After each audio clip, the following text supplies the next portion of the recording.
Thank you for coming to our talk on wildfire effects on concentration discharge behavior of carbon, nitrogen, and phosphorus. So as you've probably seen in this session and this week, we know that wildfires do indeed impact water quality as well as flows in wildfire impacted catchments. We've seen pictures like the top two here of rapid and dramatic effects, erosion and mudslides and such. There's also long drawn out effects like we see in the bottom with algal blooms persisting from increased nutrient concentrations. We cannot ignore though the fact that these also increase loads downstream as a result of increased flows. Syntheses have shown that fires on average do increase flows and concentrations. I'll note two of our recent papers published here and also see the work of Rust et al. And Sachs et al. I'll note from our recent paper that we showed that dissolved nitrogen and phosphorus as nitrate and phosphate increased relative to TN and P. This, of course, has implications for nutrient biogeochemistry in streams. And we know that Q influences C. We know from a body of work of non-disturbed catchments that Q strongly influences C. This interacts with catchment controls like slope and other things, distribution of elements in the watershed, as well as element reactivity. We've generally characterized this CQ relationship, as you see in the equation on the left, this power law relationship, C is equal to A Q to the power B, where if this value B is close to 0, we call that chemostatic, and B being positive or negative corresponds to mobilization or dilution type behavior. I'll note the work of Musalf et al. 2015, building on the work of Thomson, that characterized these chemodynamic to chemostatic ranges where the variable CVC, CVQ, or the coefficient of variation of concentration and the coefficient of variation of discharge are used to characterize changes in the variability, not just the slope of this relationship. Generally, past studies like Godzi et al.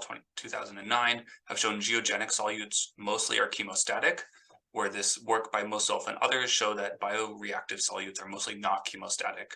See also a presentation by Kincaid et al. At the Joint Aquatic Sciences meeting this past May in 2022. So how do fire-driven flow and concentration effects interact? I'm going to show a few studies over the years that have looked at these CQ relationships for single watersheds. I'll characterize broadly that the changes that they've observed from the green line I've drawn to the red line I've drawn show that concentrations across a variety of elements have increased, as well as the slope or the B value of these relationships is also increased. So I'm going to take those lines I just drew and put them on the graph on the right, showing generally this trend. There's been no synthesis, however, besides these watershed scale studies on what this behavior looks like across many watersheds. So that's what we're going to try to do. But how would we characterize these CQ changes? We've looked at the power law relationship. We have the values A and B as just the intercept and slope, but they may not be enough. We want to look also at variability around the CQ relationship. So for our study, we have 29 burn sites, 186 site fire parameter year sets, and we've examined the elements nitrogen through TN, nitrate and ammonia, and organic N, phosphorus through TP and organic phosphorus, and carbon in DOC. We've run the time series through quality checks and then through the WRTDS model with the wall feature. So the first question, do we see the changes like we saw in our hypothesis, this increase in B and increase in concentration? We mostly do not see this increase in B. Generally, there's a distribution around no change for the B values, and that suggests to us that we want to look at more aspects of the CQ relationship, notably variability. So to do this, we're implementing a typology clustering method. We're still using this equation, C is equal to AQB, but we took other information from this relationship. Of course, the slope. We have the CVC, CVQ metric that we talked about earlier, again from Thomson et al. We're also using the R squared of that power law CQ relationship. And we've taken these three variables, run through a k-means clustering technique, and this has resulted in 4 optimal clusters, which I'll show you. So I'm showing you now the pre-fire behavior for all of our 186 site pairs for all elements. So we generally saw very good clustering. We have the variables B and CVC, CVQ on the 2 axes here. And I've labeled these clusters with monikers for generally how we've described this behavior in the past. The red cluster with a slope centered on 0 is chemostatic. The blue cluster with slopes above 0 is mobilization. The cluster in green with slopes less than 0 is dilution. And there's this chemodynamic cluster in purple with notably very high values of CVC, CVQ. You'll see that the blue and red clusters have a significant amount of overlap.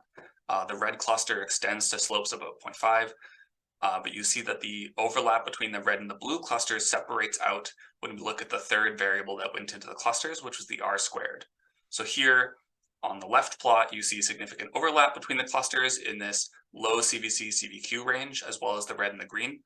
On the right plot, where R squared is on the x-axis, the red cluster is far to the left, the blue and green clusters are far to the right, and actually the chemodynamic cluster comes in the middle and forms this boundary.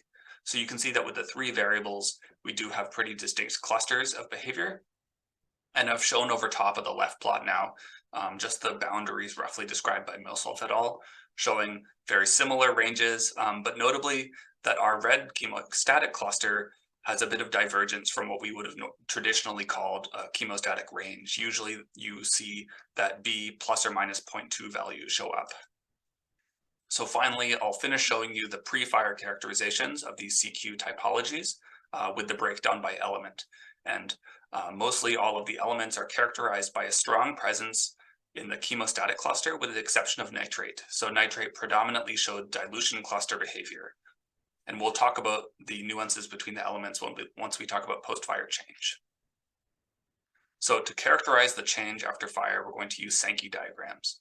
So we took the same three parameters, again, B, CVC, CVQ, and the R squared from the pre-fire condition to generate these clusters. We took the same values for the post-fire period, again, from the WDDS model outputs, and parameterized them to the same framework to say, for a given site, if it was in this cluster before fire, how do the post-fire values of those three variables fit within the cluster space I just showed you? Is it in the same cluster or is it in a different cluster? So this Sankey diagram is going to show you for all sites, again here for nitrate, if it was in the chemostatic cluster, which I've labeled 1, was it in the chemostatic cluster after fire or was it in a different cluster? So for nitrate, we know chemostatic behavior was not as dominant, that instead dilution was more dominant. We see for here, anything within this green bar that I'm drawing my mouse along is starting in the dilution cluster and then also ends in the dilution cluster. Whereas here, this little red bar, the second horizontal red bar, starts in the dilution cluster and ends in the chemostatic cluster. So this trend we see where many sites started in one cluster and moved towards the chemostatic cluster was pretty notable. So generally our hypothesis, remember, was an increase in B slopes was what we expected to see. Instead, we're seeing that sites are moving towards this chemostatic cluster. This bar that I'm showing is coming from the dilution cluster, and then this bar from number 3, which is mobilization, is coming up from mobilization into the chemostatic cluster. So you have collapsing of behavior from both end members of CQ behavior towards the chemostatic cluster. So generally, this chemostatic dominance, as we saw for many of the elements, for post-fire behavior, we saw it for both nitrogen and carbon species. We saw ammonia and organic N have more dominance of the chemostatic cluster after fire. We've shown for nitrate. We also saw for organic carbon that chemostatic behavior remained dominant before and after fire, actually the same percentages. We'll note for ammonia that you have lots of, because we had abundant data in our synthesis, we had great detail on certain small numbers of sites changing, say, from chemostatic to other mobilization, dilution, or chemodynamic clusters. But again, the message here for these nitrogen and carbon species is that chemostatic behavior became more dominant. In contrast, for total nitrogen and total phosphorus, as well as organic phosphorus, we saw the opposite trend, where mobilization behavior became more important. So here in all of these examples, chemostatic behavior was very important before fire.